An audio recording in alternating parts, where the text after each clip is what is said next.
O que eu quero testar de fato é se a minha regra de negócio ali, né, do meu service, do meu use case, se ela tá funcionando corretamente. Então, se eu tenho ali algum ponto dentro dessa minha classe que ele vai fazer um acesso a um banco de dados, eu crio um repositório fake ali, um repositório em memória, que vai fazer a simulação como se estivesse indo nessa minha tabela, inserindo algum dado.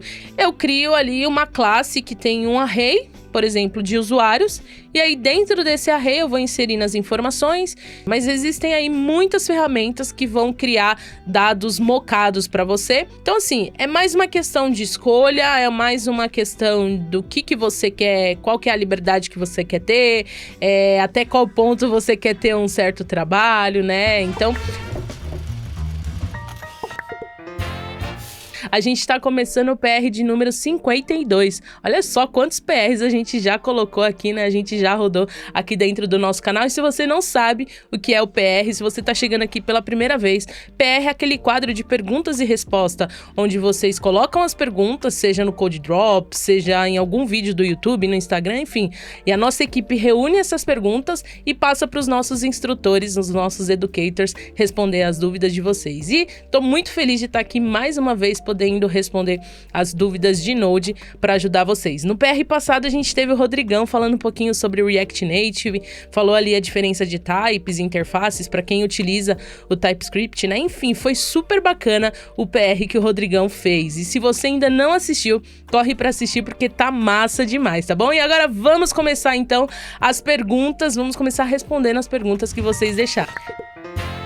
E a primeira pergunta quem fez foi o Wilson Neto, e ele perguntou o seguinte: após usar bastante o Nest e atualmente entendendo um pouco mais de arquitetura e DDD, dou preferência a usar o mínimo possível de framework e na maior parte das vezes uso o Express mesmo. É normal isso? Qual a sua opinião? Wilson, embora não seja comum a utilização assim de frameworks mais simples como o Express, é super normal quando a gente começa a estudar conceito de arquitetura limpa, quando a gente começa a estudar o DDD mais a fundo, quando a gente começa a estudar os princípios ali do Solid, né? E por que isso é normal?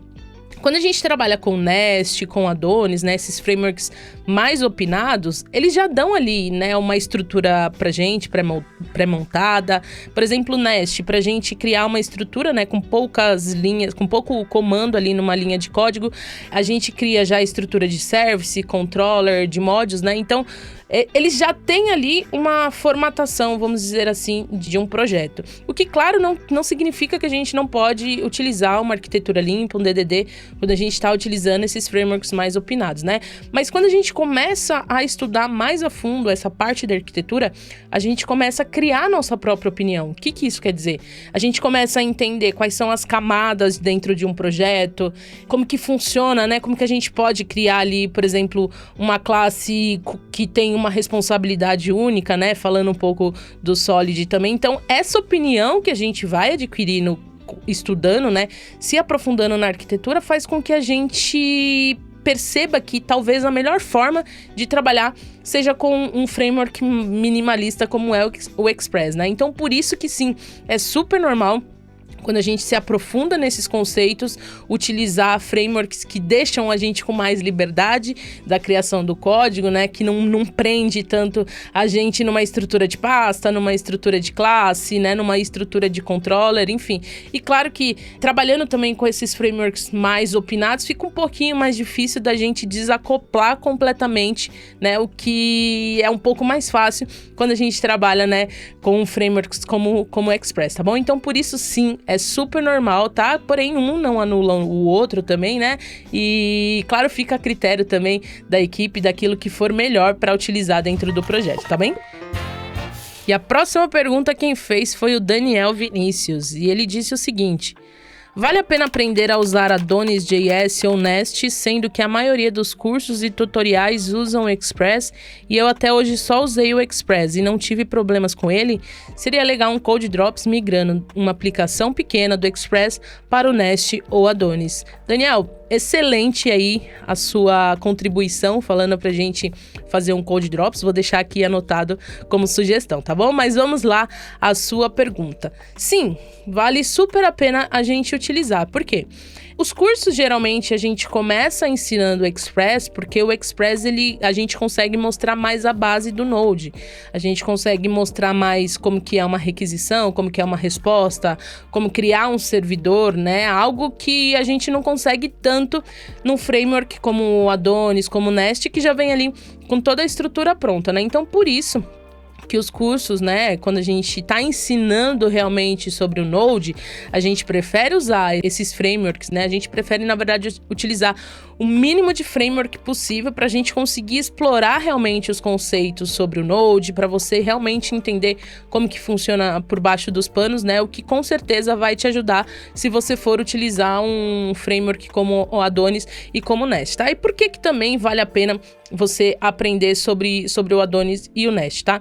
Embora ainda algumas empresas prefiram utilizar o Express, né? O Adonis e o Nest, eles têm crescido muito também no mercado. Então, vamos supor que você queira entrar numa empresa que eles tenham ali como pré-requisito ter o conhecimento de Adonis, ter o conhecimento de Nest. Então, isso vai ser super importante para você já saber, né, como mexer, para você já conhecer toda a estrutura desses frameworks, né? E claro que, mesmo que você não entre numa empresa, é super importante quando a gente tem ali um tempinho, a gente conhecer, né, todas as opções ali, ou a maioria das opções, né? O que a comunidade tem utilizado ali para desenvolver as suas aplicações, tá? Então, por isso que sim, vale super a pena você aprender sobre o Adonis, sobre o Nest, mesmo os cursos eles oferecendo ali, né? Trabalhando um pouco mais com o Express, né? E claro, sem falar da documentação de ambos, como o Adonis e o Nest, que vão ensinar ali toda a estrutura que vai facilitar pra caramba pra você aprender, tá bom? E a próxima pergunta foi o Rogério Queiroz que fez. Ele falou o seguinte: Dani, por que já não exportar o Get User Services com o New? Com container Tsarind é apenas para garantir que exista uma instância. Seria essa a vantagem? E ele deixou essa pergunta aqui no Code Drops de GraphQL com REST, né? Então vamos lá, Rogério. Primeira parte da sua pergunta, né? Falando sobre o New no Get User Service, né? O porquê já não exportar com o New. Embora a gente possa fazer isso, né, a gente possa dar um export ali, um export default, o New e o nome da classe, eu não gosto de utilizar essa abordagem, por quê? Por alguns motivos, né? Basicamente 2 motivos. O primeiro é que a gente vai criar uma instância no momento que esse nosso código ele for importado. Mesmo a gente não chamando essa classe, já vai criar ali, né? Já vai entrar dentro do construtor. E o segundo motivo é que, porque se eu preciso passar alguma dependência dentro do meu construtor, por exemplo, né? Isso daí vai ficar um pouco difícil se eu já instanciar essa minha classe ali dentro, né? Quando eu dou um export. Por isso que eu prefiro dar um export o nome da classe, e aonde eu quero utilizar a minha classe, aí sim eu instancio essa minha classe. E o container Tsarind, né, que Tsarind é uma biblioteca para fazer a injeção de dependência, o que ele faz é o seguinte: quando a gente cria ali um container, né, ele vai criar uma representação dessa nossa classe, e se a gente utilizar o container.resolve, é como se a gente estivesse dando um new e o nome da classe, né? Então ele já facilita pra gente não ter que ficar colocando, né, toda aquela extensão de new e o nome da classe. Então ele já faz essa questão de instanciar pra gente, né, de fazer tudo isso que a gente teria que fazer manualmente, né? É só para facilitar um pouco ali da nossa vida, tá bom? E a próxima pergunta quem fez foi o Gabriel Mesquita, e ele fala o seguinte: não seria interessante criar um controlador único entre o GraphQL e o REST? Porque assim as validações seriam feitas uma única vez. Gabriel, eu não vejo como uma opção legal a gente utilizar um controlador único para ter ali em comum, né? Tanto o ponto de entrada que vem do GraphQL, como também o ponto de entrada que vem via uma requisição REST, tá bom? O que eu aconselho é o seguinte: ter esses 2 controladores, né, uma classe para trabalhar somente com as requisições que estão vindo via GraphQL, e uma outra classe para tratar somente o que for via REST, tá bom? E aí dentro dessa sua classe você tem ali uma validação única. Então você cria uma classe de validação somente para os dados, realmente independente de framework, por exemplo, uma validação que não pegue um request do Express, né, ou ali um input do GraphQL, mas que pegue os dados, né, vamos supor, um usuário que pegue somente o nome, o username, o e-mail, né? Realmente os dados dali do nosso objeto. E aí, essa classe de validação, ela sim vai ser responsável por validar se os nossos dados eles estão corretos, né? Se a regra de negócio dentro da validação, se ela tá correta, tá bom? Dessa forma, a gente mantém isolado o que é GraphQL e o que é REST ou qualquer outro protocolo que a gente queira utilizar na nossa aplicação. E mesmo assim, a gente consegue ter uma validação única para todos os pontos que a gente tiver em comum daquele nosso objeto, tá bom? E a próxima pergunta é do Joseph Steinbutzek. Nome bem diferente, né? E ele pergunta o seguinte: bom dia, implementei GraphQL na minha empresa e fiz uma interface de input, que posso listar os dados de forma bem específica, passo os dados de paginação como quero ordenar, quais parâmetros são os filtros de busca. Acha isso interessante ou pode me expor a alguma brecha de segurança? Joseph, vamos lá.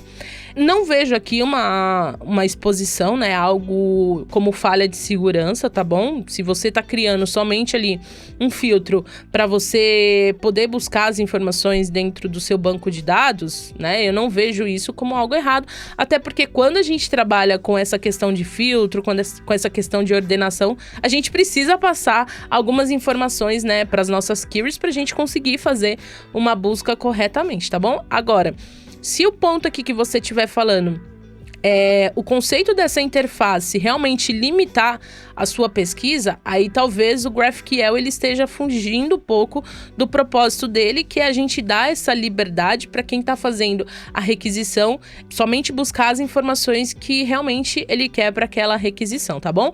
Mas se a tua pergunta aqui for no quesito de segurança, de passar essas informações, né, não vejo por que ele ter uma brecha ou uma falha de segurança nisso, tá bom?